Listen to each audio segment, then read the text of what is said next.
안녕하세요. 예. 아, 지난주 이제 휴가가 끝나고, 어, 이제 어제 화요일부터 이제 일을 시작하고, 오늘은 하루 또 쉬고, 이제 내일부터 또 이제 일요일까지, 내일이 이제 또 일을 합니다. 오늘 또 도서관에 나왔다가, 좀 재밌는 책을, 예, 해결 관련된 건데요. 한 오래 전부터 한 6개월 이상 된 것 같아요. 제가 여기 마부르크에 와서 도서관에서 좀 비교적 그 제일 우선적으로 봤던 게 이제 그 테리 핑카드의 헤겔이라는 책입니다. 헤겔의 자서전인데, 자서전이라기보다는 헤겔의 그 당시 시대와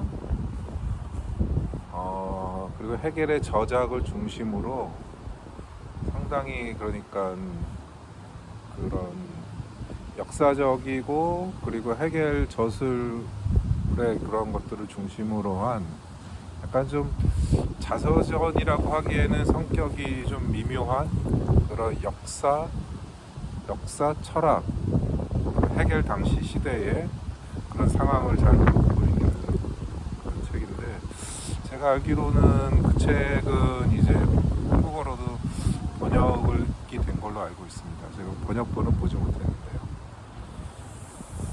그래서 근데 아무튼 제가 그 책을 제일 먼저 봤었는데, 한동안 6개월 이상 된 것 같아요. 저도 해결 책을 이제 지난 올해 겨울부터 이렇게 좀 본격적으로 읽기 시작을 했는데, 겨울이 아니고 이제 봄부터죠. 근데 이제 핑카드의 그 책을 우선적으로 다시 보고 싶었는데, 그 책이 이제 안 보였던 거예요. 계속 누군가 이제 대출을 해간 거겠죠. 그래갖고 그러고 있었는데, 오늘 그 책을 다시 발견했습니다. 그러니까 돌아온 거죠. 누군가한테 갔다가. 그래서 거기서 오늘 봤던 거는 이제 그 이제 헤겔의 그 제가 예나 시절을 그 전에 이제 다른 책을 통해서 그걸 알아봤고, 예나 시절을 한번 다시 좀 이렇게 살펴보다가 이제 헤겔의 이제 마지막 여정, 베를린에서 이제 이제 총장이 된 게 1830년도고, 이제 그 다음에 1831년 11월에 이제 헤겔이 죽었습니다.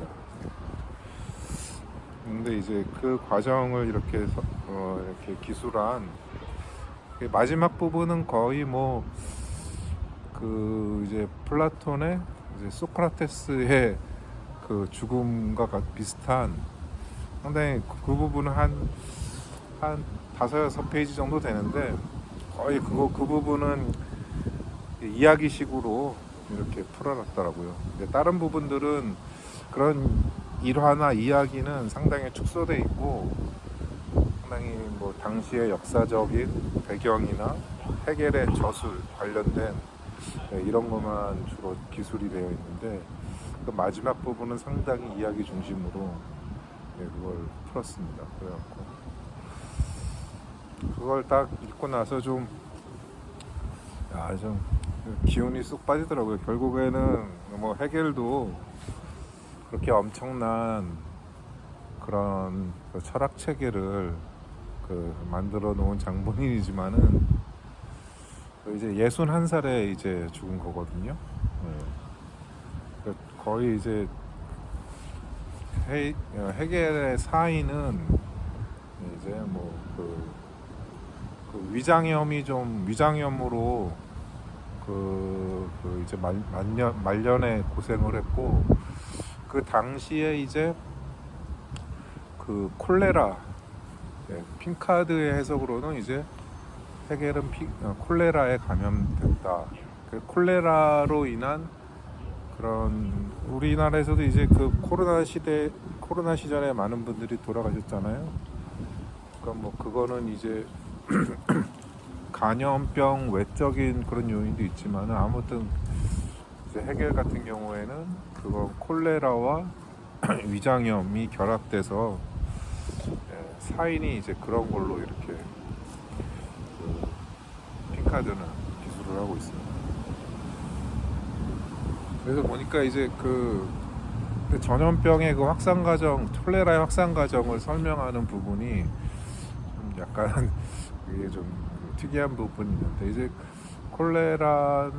콜레라는 그거를 이제 러시아에서 처음에는 이제 그런 지금의 우크라이나, 크렘린, 오데사 여기에서 발원해가지고 모스크바로 퍼졌다가 그게 이제 그때 당시에 폴란드에서 그런 이제 폴란드가 당시에는 그 러시아의 상당한 그 영향하에 있던 그런 상태였던 걸로 이렇게 보입니다. 그래서 폴란드에서 하나의 그런 혁명이 일어나는데 러시아의 입장에서 봤을 때는 이제 반란인 거죠.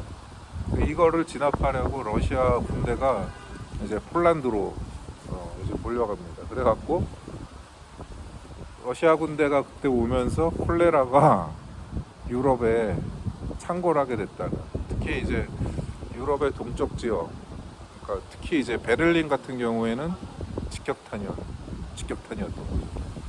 그때 당시에 이제 해겔은 베를린 대학 총장으로 있었고, 그런 해석이 맞는지는 그게 그러니까 이제 콜레라라는 거는 동방에서 온 야만인들의 그런 병이라는 그런 인식이 있었던 거죠.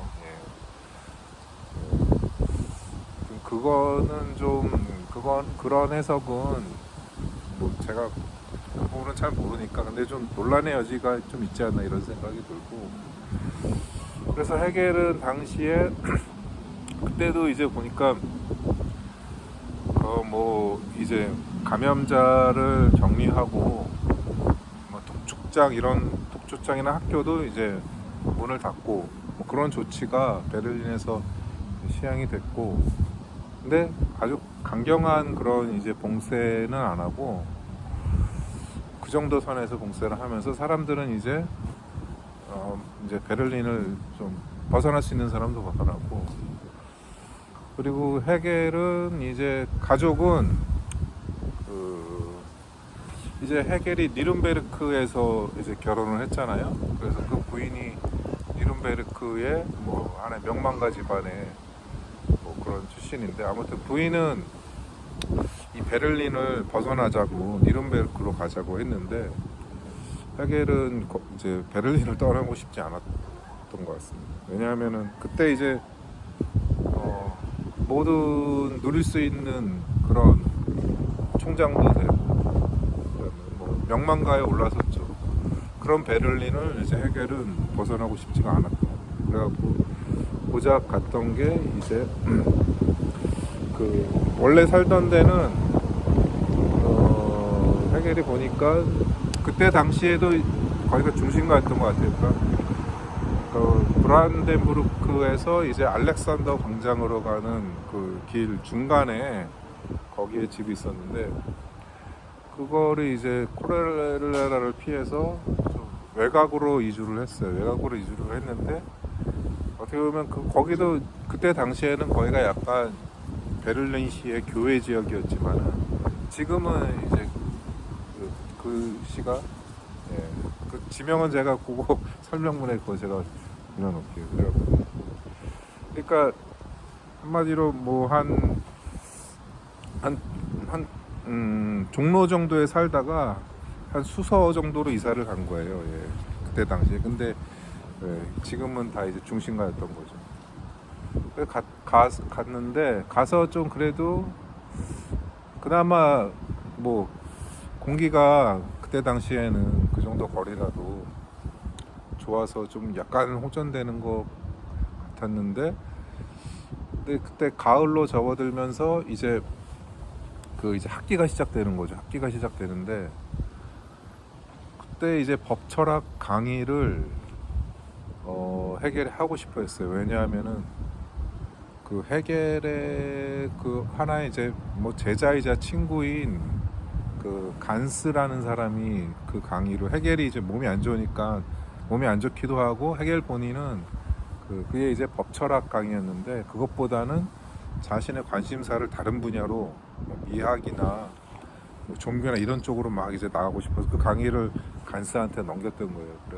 그랬는데 이 간스가 그때 당시에 그런 이 프로시아의 황태자한테는 그게 마음에 들지 않았던 거예요. 이게 좀 약간 반 프로이센적인 그런 반왕정적인 이런 공화국적인 이런 내용을 품고 있다고 해서, 그거를 해겔을 만나서 그런 이제 불평을 토로하니까 해겔이 이제 황제가 아니고 이제 그 세자죠, 왕세자 그렇게 얘기하니까 해겔이 그거를 이제 좀 받아들인 거예요. 받아들여 갖고 그 강의를 이제 도로 뺏어오진 못하고, 간스는 이게 같은 법철학인데 그 법철학 강의를 간스는 그 이제 법학과에 가서 하고, 해겔은 이제 철학과에서 그런 동시에, 그러니까 그런 거를 학과만 달리해서 강의를 개설을 했는데, 그 구름처럼 해겔에게 몰렸던 그런 수강생들이 해겔한테 가지 않고 이 간스한테 가버린 거예요. 그래갖고 해겔이 완전히 열받았죠. 아무튼 뭐 그런 상황을 거치면서 그때가 이제 1830, 그러니까 몇 달 안 되는 사이에 그 일이 있고 나서 거의 뭐 한두 달 지나서 뭐 해겔은 이제 급작스럽게 그 어느 그 일요일 날 이렇게 돌아가셨습니다. 참 그런 훌륭한 그런 심오한 체계죠. 만들었어도 해겔이 노년에 이렇게 보였던 그런 모습들은 별반 인간과 다름없는 그런 사람의 모습의 그런 장면으로 이렇게 그려지는 것 같습니다. 네, 오늘 여기까지 하겠습니다. 감사합니다.